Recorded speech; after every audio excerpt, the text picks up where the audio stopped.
요한복음 20장 20절에서 28절입니다.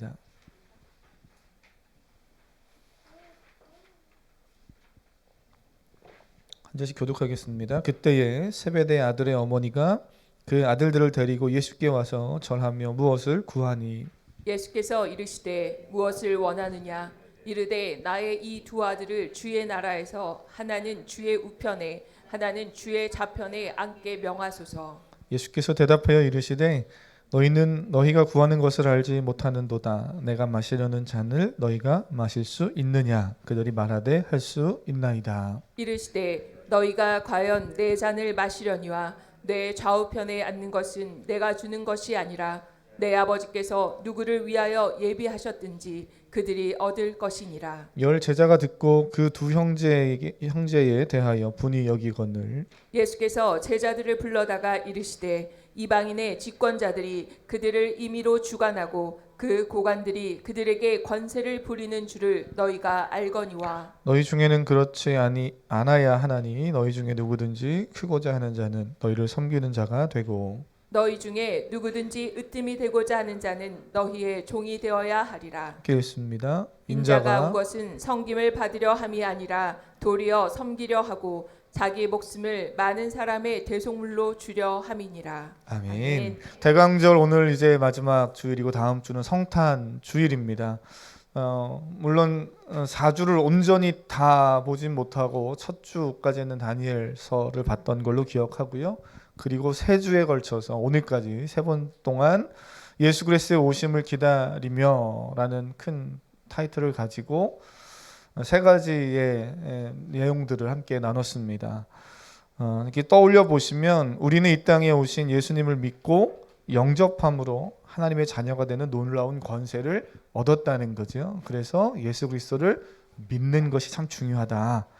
이랬습니다. 하나님의 자녀가 된 우리는 혼자 신앙생활하는 것이 아니라 예수 그리스도가 머리가 되시는 교회 공동체 안에서 서로 지체가 되었어요. 한 몸을 이룬다. 그래서 지난주 말씀을 기억나시죠? 한 단어로 뭐라 그랬습니까? 그렇습니다.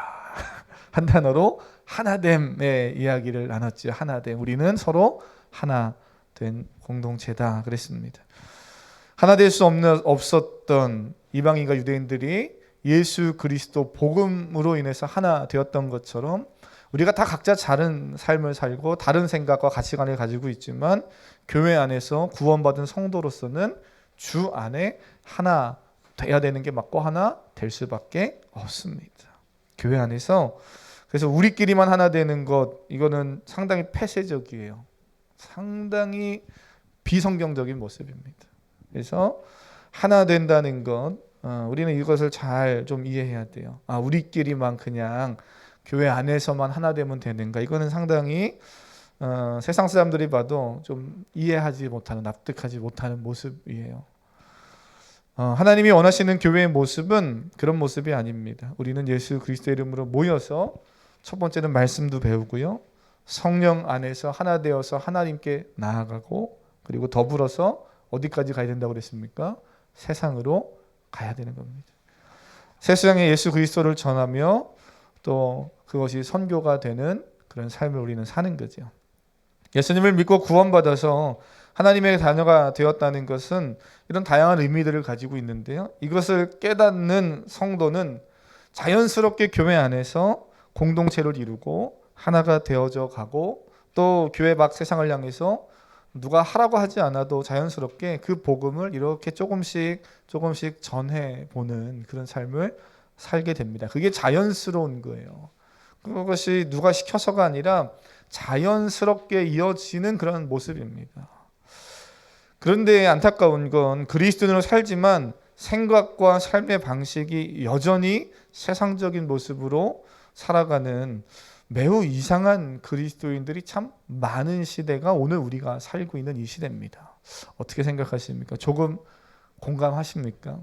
동의하실 수 있나요? 목사님 너무 비관적이야 이렇게 생각하셔도 뭐 어쩔 수 없겠지만 이 시대의 많은 그리스도인들이 그리스도인이 되었지만 여전히 생각과 또 생각으로 인한 행동은 세상적인 경우가 자기중심적인 경우가 많습니다. 사랑하는 성도님, 말씀 중심으로 생각하며 살아가는 인생 되길 축복합니다. 생각의 차이가 가치의 차이를 만드는 거예요. 한번 따라해 볼까요? 생각의 차이가 가치의 차이를 만든다. 그죠? 제가 이렇게 써놓고 보니까 옛날에 어디 TV 아주 오래전 저와 같은 세대의 성도님이나 더 오래되신 분들은 아마 어디 TV 광고에 나왔었나 이런 생각이 들어요. 무슨 과거 어떤 TV에 이 카피를 문구 같거든요. 근데 어찌 됐든 생각의 차이가 가치의 차이를 만드는 거예요. 제가 예전에 설교 때 그림을 하나 보여드렸던 적이 있어요. 황소머리라고요. 제가 이거를 방송실에 미리 얘기해 준다는 걸 잊어먹고 얘기를 안 했나요? 혹시라도 방송실에서 황소머리를 인터넷에 찾아서 검색해서 보여주실 수 있으면 한번 요 잠깐 이야기하는 동안에 한번 찾아봐 주세요. 그 황소머리라는 작품이 있거든요. 프랑스 파리의 길을 걷던 한 남자가 길가에 버려진 낡은 자전거 한 대를 유심히 바라보고 있습니다. 버려진 자전거를 이렇게 바라보고 있다가 그 자전거를 갑자기 들고 집에 가요. 그러더니 자전거에 있는 안장 아시죠? 이렇게 깔고 앉는 그 안장과 그리고 핸들을 뚝 떼어냅니다.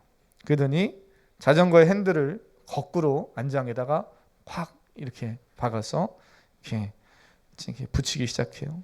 그리고 황소머리라는 작품명을 붙입니다. 그러한 이 작품명을 붙인 이 작품이 50년이 지나서 런던의 한 경매장에서 경매로 이제 나오게 되고 그것이 낙찰이 되는데 293억에 낙찰이 돼요. 그래서 혹시 뭐 그림을 볼 수 있으면 한번 보여주시겠어요? 이런 그림인데요. 네. 그래서 그 길가에 버려진 낡은 자전거지만 그거를 보고 생각의 전환이 일어나서 황소 머리를 떠올리고 그래서 그렇게 자전거의 핸들을 거꾸로 안장에다 붙여서 황소 머리라는 작품으로 승화를 시킨 거죠. 네. 역시 우리 방송실 실력이 있어요. 할렐루야. 이런 작품이에요. 이게 보니까 옛날 낡은 자전거의 그 안장 그리고 앞에 핸들 저렇게 해서 황소 머리처럼 생겼나요? 네. 그래가지고 290억이 넘는 가격에 낙찰이 됐던 작품입니다. 그 남성은 우리가 잘 아는 피카소라는 사람이에요. 생각의 차이가 뭘 만든다고요? 네, 가치의 차이를 만듭니다. 그냥 버려진 낡은 자전거에 불과해요. 어느 누구도 고철로 한 2, 3천 원 받고 팔았을지 몰라요. 그러나 생각의 차이가 놀라운 일을 일으키는 거죠. 저는 오늘 본문을 볼 때마다 예수님의 제자들은 예수님과 전혀 다른 생각에 빠져서 생각하고 있는 사람들이구나라는 그런 마음을 지울 수가 없습니다. 3년이라는 시간을 예수님과 동거동락했습니다. 여전히 자기 생각에 그런데 헤어나지 못한 채 예수님을 따라가는데 몸만 따라가는 거예요. 생각과 또 마음은 온전히 따라가지 못하고 그냥 몸만 따라가는 거죠. 죄송한데 오늘 저도 마찬가지고 우리 모두는 여기서 도전을 좀 받을 필요가 있어요. 내가 신앙생활을 10년, 20년 했는데 또는 평생 했는데 직분도 받았는데 심지어 나는 목사인데 나는 예수님의 생각과 그 하나님의 마음과 뜻을 온전히 잘 따라가고 있는가? 예수님의 오심을 기다리는 대강절을 보내고 성탄절을 눈앞에 두고 있는 우리는 정말 성도로서 어떻게 살고 있는가? 한번 내 자신을 돌아봐야 되는 거죠. 오늘 본문에 이 제자들의 모습이 이랬습니다. 20절, 21절 한번 읽어볼까요? 20절, 21절입니다. 함께 말씀 읽겠습니다. 시작. 그때 세베대의 아들의 어머니가 그 아들들을 데리고 예수께 와서 절하며 무엇을 구하니 예수께서 이르시되 무엇을 원하느냐 이르되 나의 이 두 아들을 주의 나라에서 하나는 주의 우편에 하나는 주의 좌편에 앉게 명하소서. 아멘. 세베대의 아들의 어머니가 예수께 와서 자신의 두 아들들에 대해 청을 합니다. 그리고 그 내용이 오늘 본문에 이제 나오죠. 예수님, 제 두 아들을 주의 나라에서 하나는 주님의 우편에, 하나는 주님의 좌편에 좀 앉게 그렇게 명해 주십시오. 이런 이야기를 하는 거예요. 어쩌면 저도 이제 자녀를 낳고 결혼해서 자녀를 낳고 키우는 부모로서 이 세베대의 아들의 어머니의 마음이 이해는 됩니다. 공감되십니까? 왜 이렇게 무정하십니까? 공감되시죠? 엄마로서, 부모로서, 아빠로서는 이 마음은 공감은 돼요. 생각해 보세요. 자신의 자녀의 앞길을 부탁하거나 자녀의 앞길에 조금이나마 도움이 될 수 있다면, 부정적인 어떤 그런 악한 행동이 아니라면 부모로서 최대한 할 수 있는 것을 하고 싶은 게 부모의 마음이잖아요. 아마 부모로든 성도님들은 다 공감하실 거예요. 또 이런 장면을 목격하고 있는 다른 제자들의 반응이 또 이어져 나오는데, 여기까지 좀 같이 한번 보면요, 내려가셔서 24절에 12제자 중에 2제자의 어머니가 가서 그런 청탁하는 것을 들으니까 10제자가 듣고 뭐라 그럽니까? 2 형제에 대하여 분이 여겼다. 24절에 이렇게 말합니다. 주의 나라의 우편과 좌편에 앉기를 바랬던 제자들, 그리고 그 자리를 나보다 다른 제자가 먼저 차지할지도 모른다는 생각에 분노하는 10명의 제자들, 하나같이 예수님의 마음, 하나님의 생각을 몰라도 너무 모르는 거죠. 오늘 본문이 우리에게 말해주려고 하는 것은, 그렇다고 해서 세베대 아들의 어머니가 얼마나 자녀를 사랑하는 마음으로 간청했는가, 이 이야기하려는 건 아니고요. 제자들이 얼마나 그 자리에 그럼 올라가려고 다퉜는가, 그거 이야기하는 것도 아니에요. 예수님은 오히려 이런 제자들의 모습을 보면서 기회로 활용하셔서 제자들에게 예수님을 따르는 삶이 무엇인지를 설명해 줍니다. 하나님 나라의 가치가 뭔지를 말씀해 주고 있어요. 20절 아까 읽으셨죠? 이 단어로 시작하는데요. 어떤 단어입니까? 그때에입니다. 그때에. 한번 따라해 보겠습니다. 그때에. 그렇죠. 말씀을 읽고 있어요. 그때. 그럼 한번 다시 여쭤볼게요. 그때는 언제입니까? 그때는 언제입니까? 그때. 이 마태복음의 흐름상 20장은 예수님께서 십자가를 지시기 위해서 예루살렘으로 입성하기 바로 직전입니다. 그러니까 20장을 지나서 21장으로 가면서 예수님은 나귀를 타고 예루살렘으로 입성하시는 사건이 이제 쭉 기록이 되면서 그렇게 말씀이 흘러갑니다. 그리고 20장에 오늘 본문에서 좀 위로 올라가 보시면 예수님은 17절, 18절, 19절 그 눈으로 이렇게 쭉 훑어보시면요, 예루살렘을 향해 가시면서 제자들에게 예수님께서 십자가의 죽음을 당할 것에 대한 예고를 이야기해주고 계시는 것을 보게 돼요. 내가 이제 십자가에서 죽게 될 것이고 고난당할 것이다. 이것이 지금 처음 얘기하는 것이 아니고 세 번째 이야기하는 겁니다. 몇 번째요? 세 번째 얘기하는 거예요. 그리고 이제 정말 예루살렘을 향해 나귀 타고 들어가시면서 사람들은 그 의미를 모른 채 호산나 다윗의 왕이여 자손이여 하면서 환호성 치지만 예수님은 사실 십자가에 죽기 위해서 가시는 거죠. 그러한 그때입니다. 그때. 그러니 얼마나 엄중하고 심각한 순간이에요. 귀를 쫑긋 세우고 듣고 기도하고 결단해도 모자랄 판인데, 바로 그때에 오늘 20절에서 말하는 그때에 이 제자들의 반응이 어떻습니까? 예수님의 좌편에 우편에 앉기를 원합니다. 또 누군가는 예수님의 우편에 좌편에 앉는데 나는 거기에 못 올라가서 어떡하나? 지들만 먼저 올라가나? 이러면서 분해하는 12 제자의 모습이 오늘 본문의 모습이죠. 그런 제자들에게 예수님이 이렇게 말씀하셔요. 22절 한번 같이 읽어보겠습니다. 22절입니다. 시작. 예수께서 대답하여 이르시되 너희는 너희가 구하는 것을 알지 못하는도다. 내가 마시려는 잔을 너희가 마실 수 있느냐? 그들이 말하되 할 수 있나이다. 아멘. 자, 이 말씀을 보면서 정말 이 제자들의 생각이 전혀 예수님과는 다른 그러한 생각 속에 빠져 있다는 걸 알 수 있죠. 그 예수님이 하시는 말씀이 어떤 의미인지도 모른 채 내가 마시려는 잔을 너희도 마실 수 있느냐? 다시 말하면 내가 지는 십자가, 내가 고난당한 이 고난 너희가 당할 수 있느냐라고 말씀하시는데, 그 의미를 알지도 모른 채 그냥 내가 할 수 있습니다 이러고 있는 거예요. 일단 질러놓고 보는 거죠. 예수님, 우편과 좌편이 지금 예수님의 우편과 좌편이 지금 내 눈앞에 있는데 뭔들 못하겠습니까? 이러면서 그냥 하는 거예요. 그들에게 예수님이 25절에서 27절 사이에 참 중요한 이야기를 하시는데요. 그 말씀 한번 눈으로 보세요. 뭐라 그럽니까? 예수께서 제자들 불러다가 이르시되 이방인의 집권자들이 그들을 임의로 주관하고 그 고관들이 그들에게 권세를 부리는 줄을 너희가 알거니와, 이렇게 말합니다. 세상 사람들은 통치자가 되길 원하고 주인 되길 원한다는 거예요. 세상 사람들이 그렇게 하길 원하는 걸 너희들도 알고 사실 너희들도 안다는 그 말 안에는 너희들도 그걸 원한다는 거죠. 지금 너희도 그걸 원한다는 겁니다. 그들이 그렇게 되길 원하는 이유는 오직 하나인데 자신의 지위와 재력을 이용하여서 다른 사람들에게 자신의 권력을 행사하기 위함이라는 거예요. 사랑하는 성도님, 우리가 세상을 보면 하나님 없는 세상은 희한합니다. 우리가 생각하는 꼭 어떤 고위 공직자거나 돈이 많거나 권력이 있거나 뭐 이런 사람이어야지만 어떤 군림하고 다른 사람을 이렇게 억압하려고 하는구나 하는 것이 아니라 모든 계층의 사람들은요 다 나보다 약자를 억압하고 싶어하는 인간의 죄성이 있어요. 그래서 심지어 어린아이들도 나보다 힘이 약한 애를 괴롭히는 거예요. 쿡쿡 찔릅니다. 그래서 형제지간에도 자매 남매지간에도 보면 아이가 태어나면 어떻게 해요? 엄마가 안 보는 사이에 가서 쿡쿡 찔르잖아요. 때리고 괜히 굴리고. 이 어떤 큰 세상의 힘을 가져서만이 아니라 죄로 타락한 인간은 그런 죄성이 있어요. 제자들도 지금 그렇다는 겁니다.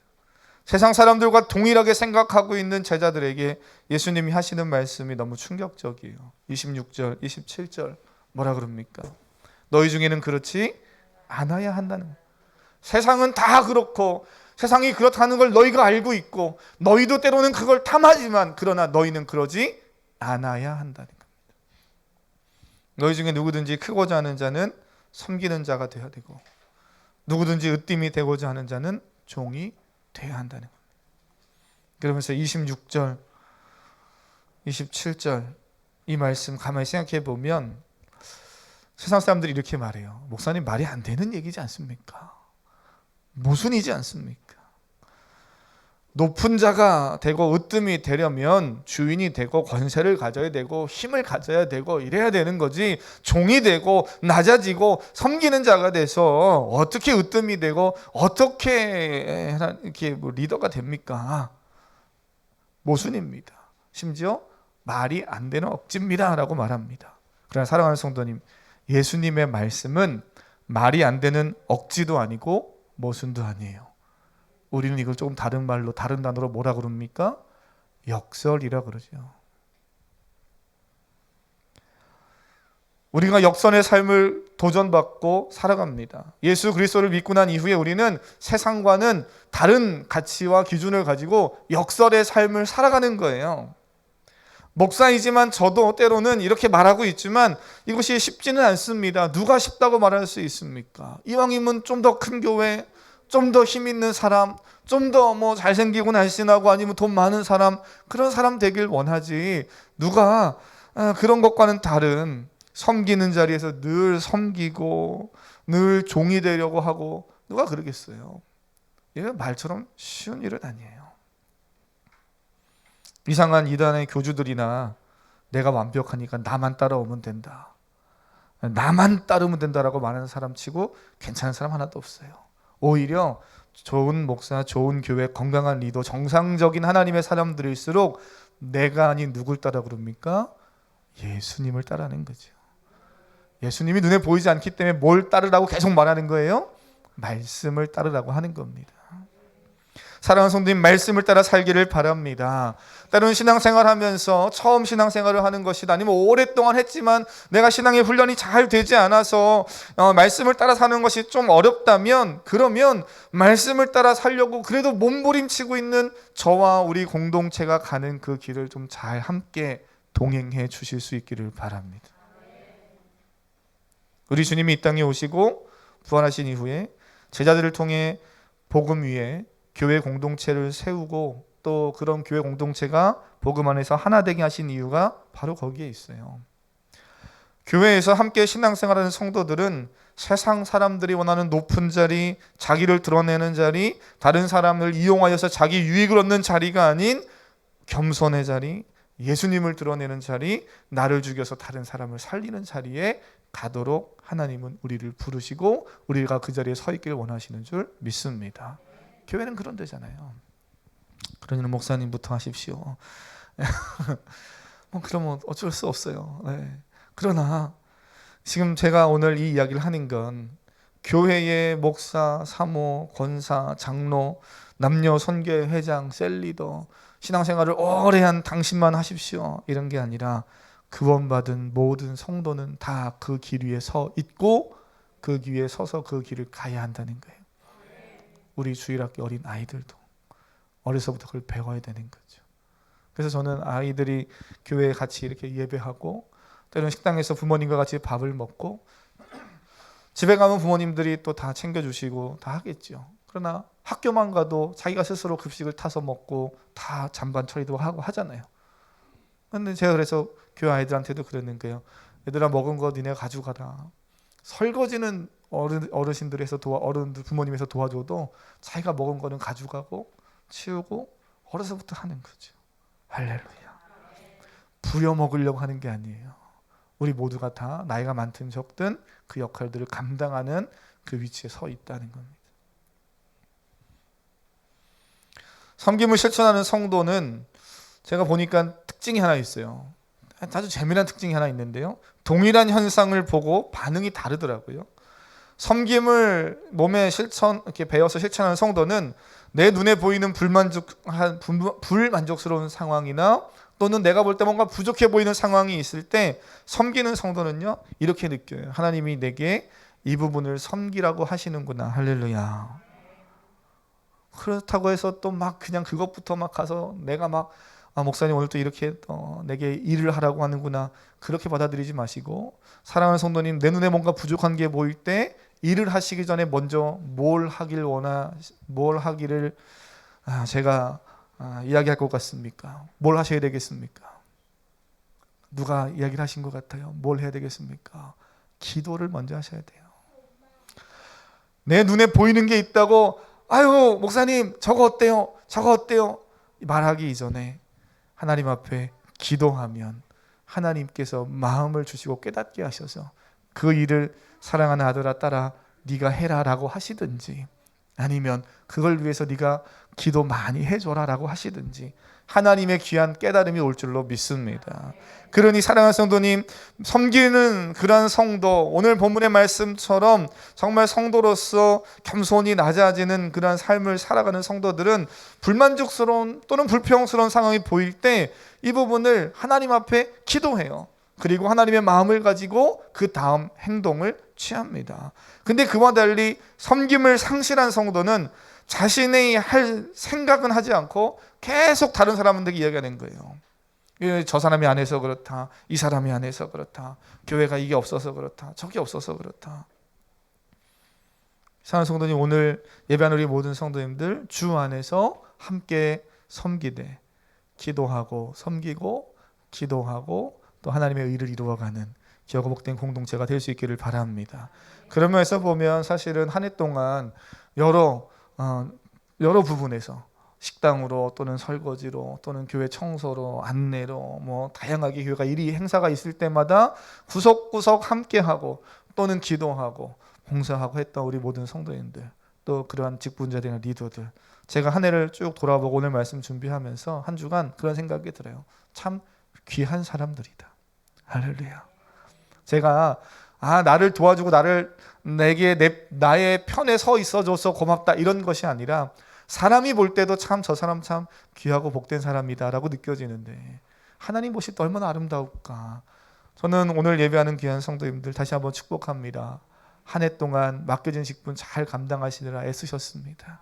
하나님께서 좋은 것으로 순간순간 갚으시는 은혜가 있었는 줄 믿고요. 그리고 남은 12월 한 달 동안 있을 줄로 믿습니다. 하나님 우리를 섬기는 자로 부르셨지만 정작 섬기는 사람으로 살지 또는 섬기는 삶을 상실한 채 살지는 나의 선택에 달려 있어요. 우리 모두를 다 섬기는 사람으로 부르셨습니다. 어떤 길 위에 서 있으시길 원하십니까? 설교를 마무리하려고 합니다. 처음에 보여드렸던 황소몰이 기억나십니까? 피카소 손에 들린 낡은 자전거, 놀라운 작품으로 거듭나서 가치의 변화가 있었죠. 최고의 아티스트요 창조주이신 하나님의 손에서 우리 모두가 놀라운 작품으로 새롭게 태어났습니다. 우리는 구원받았다라고 말하죠. 3주 전에 이야기했던 예수님을 믿고 영접함으로 하나님의 자녀가 되는 놀라운 은혜를 받았습니다.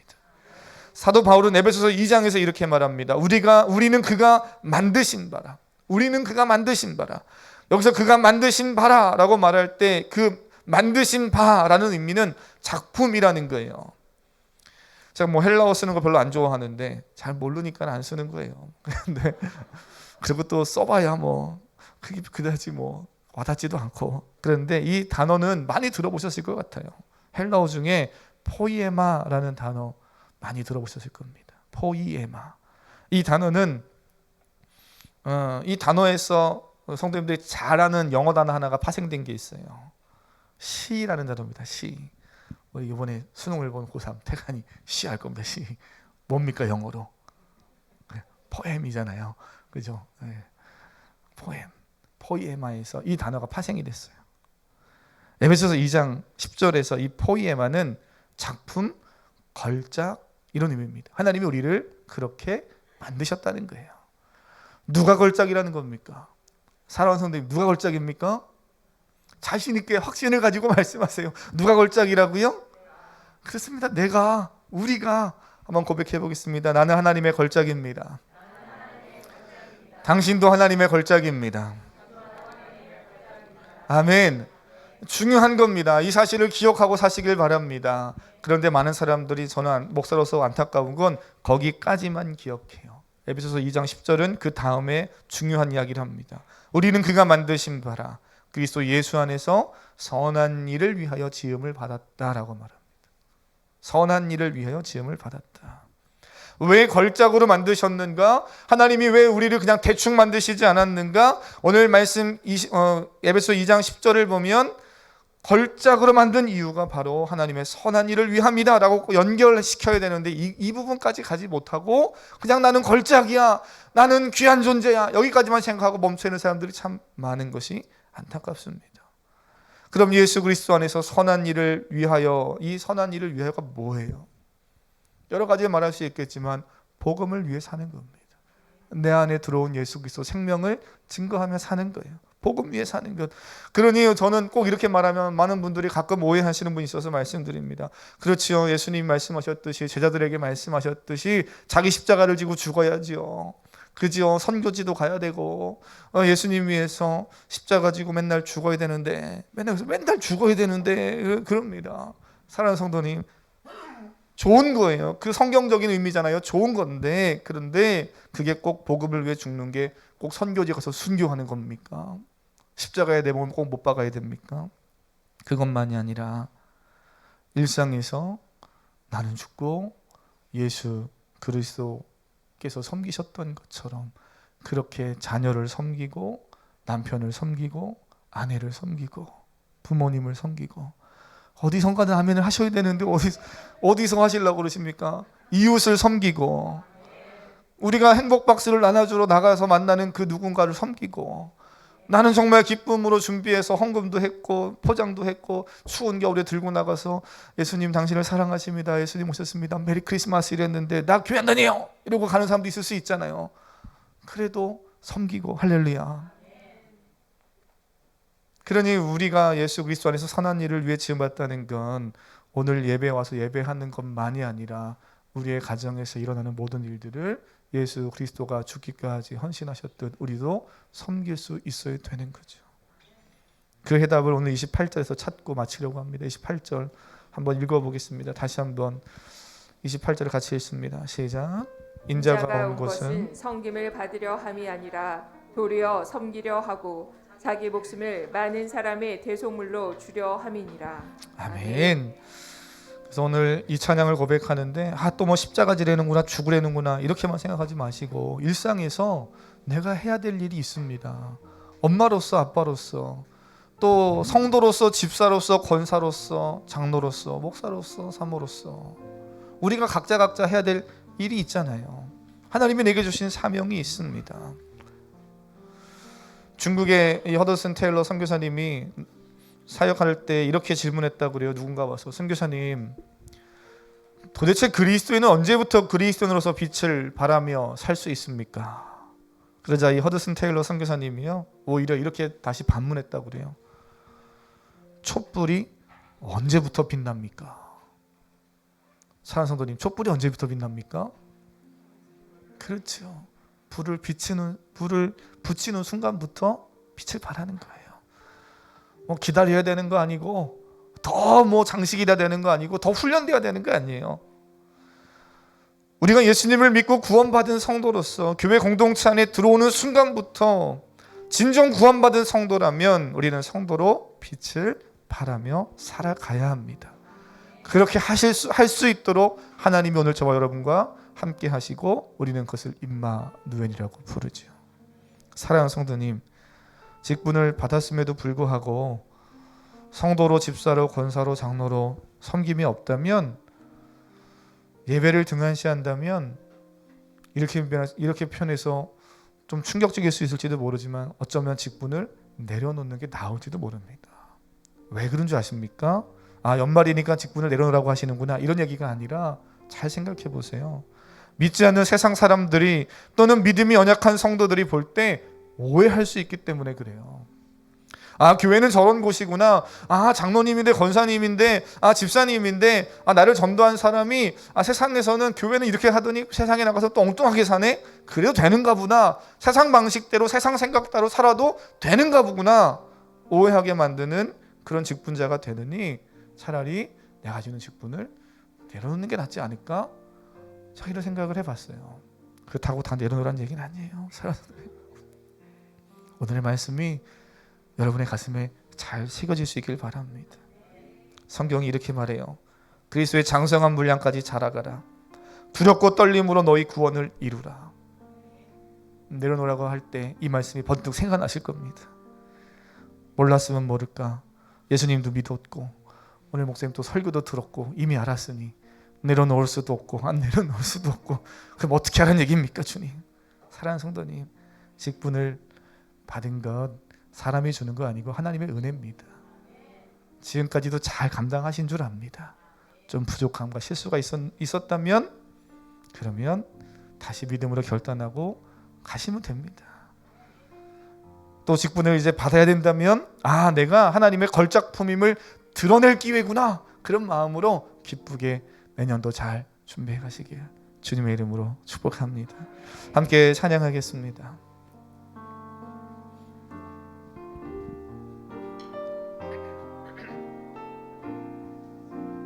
주님 다시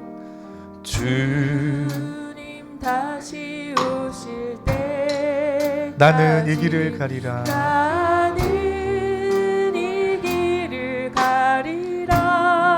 좁은 문 좁은 길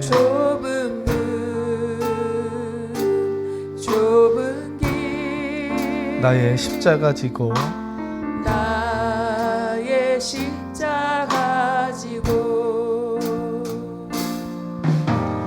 나의 가는 이 길 끝에서 나는 주님을 보리라. 영광의 내 주님 나를 맞아주시리.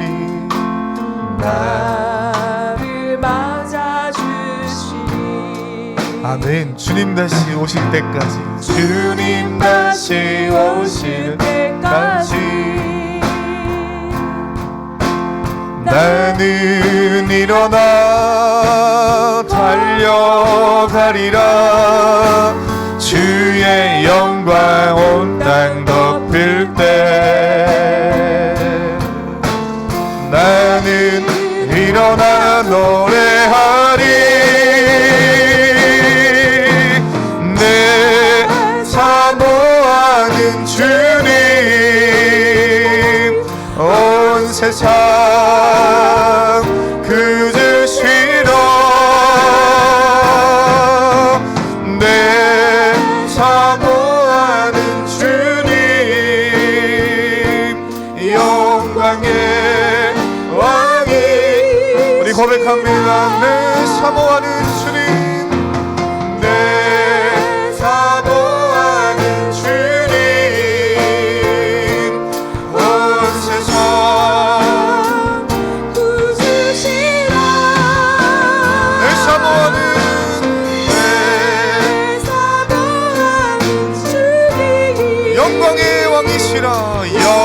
영광의 왕이.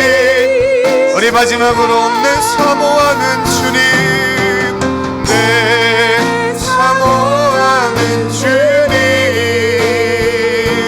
온 세상 그 주시러 내 사모하는 주님, 영광의 왕이, 영광의 왕이시라, 영광의 왕이, 영광의 왕이시라, 영광의 왕이. 우리 말씀 기억하며 주여 한번 부르고 기도하도록 하겠습니다.